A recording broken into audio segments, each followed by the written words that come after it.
Салам достор, буга чейин биз Генри Форд жана анын автомобилдери тууралуу чыгарган элек. Бүгүнкү видеодо болсо унаага байланыштуу алгачкы жолу качан жана кантип жасалган, кантип автомобиль индустриясы өнүккөн ошол тууралуу кеп кылабыз. Баштадык достор. Биз айдап жүргөн автомобиль тарыхы 1769-жылга барып такалат. Дүйнөдөгү эң алгачкы автоунаанын тарыхы француз инженери Николас Жозеф Куньо аттуу механик менен төздөн-төз байланыштуу. Николас Жозеф Франция мамлекетинин коргоо министри Этьен Франсуанын буйругу менен артиллериялык жабдык ташымалдоочу унаанын долбоорун баштаган. Ташымалдоочу деген өз достор, темирди кызытып ургандагы куалданын ролу. Аны адам эмес, эми чоң бир пар менен иштеген аппарат урат болчу. Ошентип алгачкы аппарат сууга көмүр жагылат да, ал кайнап бууга айланат болчу. Буу болсо цилиндрди айландырып, анын цилиндрдин жардамы менен чоң бир куалданы кыймылдатып, кызган темирди урушат болчу. Бир жыл өткөн соң Куньо экинчи поколениядагы чоң унаасын жасап чыгат. Ал саатына болгону 4 км жүрөт болчу. Бирок 5 тонна жүк ташый алат эле. Куньонун ушул пар менен жасап чыккан моторунун чертежу бардык автомобилдердин гана эмес, поезд, паровоз, бардык моторлордун жаралышына идея жараткан болчу. Куньонун автомобили чоң жана оор болгон. Анын тормозу жетиштүү деңгээлде жасай албагандыктан бир жолу Париждин көчөлөрүнүн дубалдарын талкалап салат. Ошол себептүү бийлик мунун жасаганын колдоого уруксат бербей, андан ары өнүгүшүнө жол койбойт. Куньонун алгачкы бул унаасын Парижге барып калсаңыздар, азыр да Париждин Мюссель аттуу музейинден көрсөңүздөр болот. Азыркыга чейин ошол калыпта сактап коюшкан. Албетте, мындай ойлоп табуучулук Францияда токтогону менен дүйнөнүн башка инженерлерине чоң кызыгууну жаратат. Бардык ойлоп табуучулар Жозеф Куньонун чертеждорун алууга аракет кылышкан. Идея жана чертеждор Европага тараган болчу. 1801 жылы Англиянын инженери Ричард Тревитик дагы ушул идеянын негизинде дагы да жакшыраак унаа жасап чыккан болчу. Ошентип отуруп Англияда ар кандай ustalar, инженерлер өз алдынча ушуга окшогон пар менен иштеген унааларды жасап чыгышкан болчу. Бирок англис христиан поптору мындай нерселерди жактырбайт болчу. Христиан попторунда мындай нерселер шайтандын азгырыктары, шайтандын балелери деген түшүнүк бар болчу.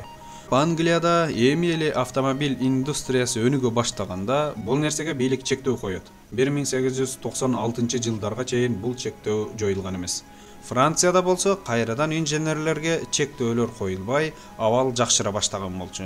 Ошол себептүү 1860 жылы месье Этьен Ленуар биринчи жолу газ менен иштеген 2 цилиндрлүү ичинен күйүүчү кыймылдаткыч ойлоп тапкан.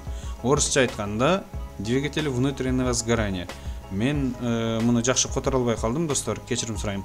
Мындайча айтканда, азыркы бензин менен иштеген моторлордун алгачкы жаралуусу. Мурда көмүр жагып пар аркылуу иштетишкен болсо, эми газга өткөн биринчи тепкич эле.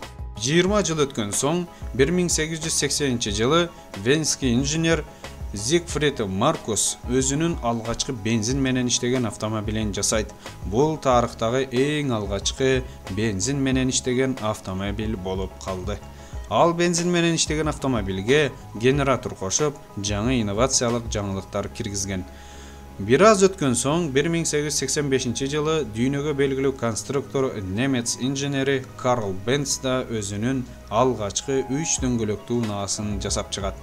Анын 3 дөңгөлөктүү унаасы саатына 90 км ылдамдыкка жетип, 2 аттын күчү менен барабар болгон. 3 жыл өткөн соң 1888 жылы Карл Бенстин аялы 3 дөңгөлөктүү жолдошу жасаган унаасы менен бир шаардан экинчи шаарга айдап барып, кайра артка айдап келген. Мына ошол окуя автомобиль тарыхында эң чоң жаңылык болчу. Мындан ары адамдар бул ойлоп табылган нерселер жөнөкөй нерсе эмес экендигин түшүнө баштаган эле. Дагы 3 жыл өткөн соң Карл Бенц 4 дөңгөлөктүү унаасын жасап чыгарат. Дагы да кубаттуу, дагы да жөнөкөй эле. Экрандан көрүп койсоңуздар болот. 1890 жылы Карл Бенстен тышкары дагы чоң 2 инженер биригишет. Алардын аттары Daimler Gottlieb жана Maybach Wilhelm болчу. Бул инициативаны Daimler көтөргөн болчу. Ошондуктан Daimler'ин моторун Gesellschaft аттуу автомобиль чыгаруучу фирма ачат. Ошол жылдары эле өзгөчө кубаттуу, өзүнүн атына аталган Daimler аттуу спортивный тез жүргөн автоунаа чыгат. Дүйнөдө бардык машиналарды артка таштап, алдына озуп чыгат. Gottlieb Daimler Maybach экөө түзгөн Daimler Motors Gesellschaft'ты акцияга чыгарып, акцияларын сатууну чечет. Ошондо австриялык банкир Эмиль Еллиник көпчүлүк акцияны сатып алып, Daimler Motors'тун башкаруу директорлоруна кирип калат. Daimler менен Maybach'тын ортосунда ошондон улам келишпестиктер жаралып, Wilhelm Maybach өз алдынча бул компаниядан чыгып кетет. Акча маселеси чечилген соң Daimler Motors чоң революция жасайт. Азыркы автоунаалардын жаралышына себепчи болгон жаңы дизайн менен, жаңы технологиялык кошулмалар менен өзүңүздөр экранда көрүп тургандай автоунааны жасап чыгарышат. Бул автоунаанын атыны башында инвестиция жасап көпчүлүк акциясын сатып алып койгон Эмиль Еллиник кызынын атынын урматына атоону сунуштайт жана коет. Кызынын аты Адриана Мануэлли Рамона болчу. Бул сөздөрдүн кыскача аталышы Mercedes болчу. Бизче которгондо мээримдүү, ырайымдуу дегенде түшүндүрөт. Ушинтип инженердин эмес, банкирдин кызынын атына Mercedes деген алгачкы автоунаанын атын коюшат. Эми эң эле кызык жерине келдик достор. Биринчи дүйнөлүк согуштан кийин Европанын автопромуна чоң кыйынчылыктар түшкөн болчу. Бул кыйынчылык 1926 жылы Daimler Motor'un Gesellschaft фирмасы менен Karl Benz ачкан авто фирманын биригүүсүнө себеп болот. Ошентип 1926 жылы эки конкурент биригип бир ишкана болушат. Бул фирманын атыны болсо көпчүлүк тартыштардан кийин Mercedes-Benz деп атап коюшат. Акчасы көп австриялык банкир өзүнүн кызынын урматына фирманын жарым атын атайт. Ал эми фирманын жарым атыны Karl Benz өзүнүн атасынын урматына Benz деп атайт. Натыйжада Mercedes-Benz деген ат коюлат достор. Кыргызстан бүгүнкү күнгө чейин авто машина чыгара албасак дагы, бирок Кыргызстанга алгачкы жолу качан унаа келген деп ойлойсуздар? Эгерде бул суроого жооп билсеңиз, комментарийге жазып коюңуз. Кыргызстанга эң алгачкы жолу качан унаа келген? Бүгүнкү видеодо пайдалуу болду деген үмүттөмүн. Эмне үчүн Daimler-Benz эмес, акчалуу банкирдин кызы Mercedes-Benz деп аталып калганын билдиңиздер. Андан тышкары көмүр жагып, пар менен жүргөн автоунаа эки кылым аралыгында канчалык түрдө өнүккөнүн көрдүңүздөр. Эгерде бул видео сизге жаккан болсо, лайк басыңыз, досторуңузга бөлүшүп коюңуз, каналга каттала элек болсоңуз, подписаться кнопкасын басып коюңузду сунуштайм. Коңгуроочосун кошо бассаңыз, биздин жаңы видеолор чыкканда сиздерге кабар барып турат.